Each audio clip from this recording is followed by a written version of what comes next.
Morning guys, rise and shine. Here are some thoughts on the Tamworth and Mid-Beds by-election results. You ready? 3, 2, 1, let's do this. So the first thing is Labour have won both of those seats. Oh, go on, Starmer, you delicious little tart. And some people are reporting that this is the biggest swing ever of a safe seat going to the current opposition. A lot of other people are inaccurately, in my opinion, saying that it shows the depth of feeling, the hate towards the Tories. Everyone's like, oh, well, I'm going to vote against the Tories then.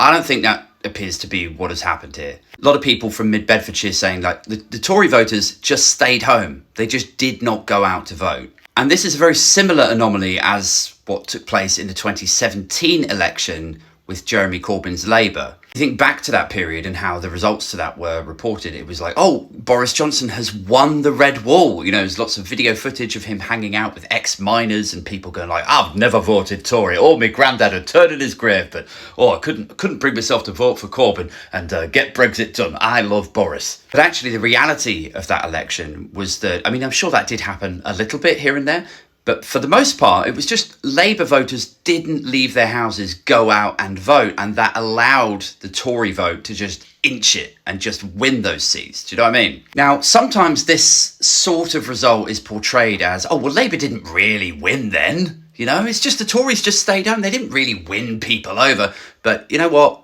No, don't even try that. A win is a win. Like if you disillusion your core supporters to such an extent that they no longer want to come out and vote for you, then the other party who do maintain their support have won it. It is legit. The second big thing is, you know, what does this say about CCHQ's campaign strategy at the moment? Like Greg Hands has been the head of CCHQ since January this year. And in that time, there's been 7 by-elections and they've managed to retain, not win anymore, retain 1. And that was Uxbridge. And that was narrowly retained by like 400 votes. So what does that say about the success of the Conservative Party's campaigning strategy right now? For my money, I think Greg Hands is toast. You know, I don't think you could have somebody like that at the top of the Conservative Party's campaigning strategy as they go into GE, who is this demonstrably abysmal at getting the message out. I mean, like, what even is the Conservative Party's message right now? Is it something about ULEZ? Is it like motorists? Was it? Or is it stop the boats? Is it cars? Is it boats? Maybe it's private planes. I just don't know anymore. The third thing is, do these results really matter to the Conservative Party? And what I mean by that is they know that they're 25 points down. They know that the chances of being able to turn this around in the next few months in which they have to call a general election, the chances of them being able to recover from the polling that they have right now in time for the GE are so slim. So is there a sort of last drinks, last orders at the Titanic sort of mentality that's bleeding out from CCHQ into the Carlton Club, out to the journo-political circles of the Telegraph, the Express, where they're just like, yeah, look, we're going to be done for at the next GE. So while we're still here, like we won't care too much about the by-elections. While we're still here, we will sign off self-benefiting legislation and bills. We'll just take advantage of this whilst we still have the power.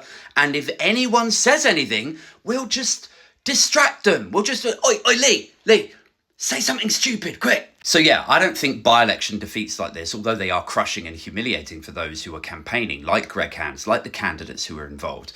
I don't think they really matter that much to Team Sunak, really. I think insofar as Sunak personally is concerned, I mean, I've been saying that he's toast for almost a month now. Cast your mind back to the Conservative Party conference. He did that speech, long-term decisions for a brighter future, right? He cancelled HS2. The idea was he was going to reallocate all of those tens of billions of pounds to Network North projects. And I was like, no way, that's just not going to happen. You can't. The reason that you're cancelling HS2 is because you're starved of money. You desperately need 20, 30 billion into the Treasury, and that would sort that out immediately. The idea that you would cancel that project and then use the exact same money for other projects is fantasy. And so then, I don't know if you remember, but within a matter of days, possibly hours after that speech, they were like, oh yeah, when we said we were going to use the money to do X, Y, and Z, no, they were just illustrations. They were just sort of, ideas of what we might be able to do, but we were not committing to anything. And anyway, yeah, look, even before he rode back on that, just looking at the Treasury and the money they had to set, I was like, this guy's going to have to row back on that, and then he is toast. And that was before the by-election defeat. So now we are very much in a context of by-election defeat, humiliation, safe seats gone, also rowing back on his key conference speech policy. I just cannot imagine a scenario where MPs aren't writing letters of no confidence as I'm recording this to you. Probably where we're headed is a GE announcement in the not too distant future. And please God, let their head of campaigning for it be Greg Hands.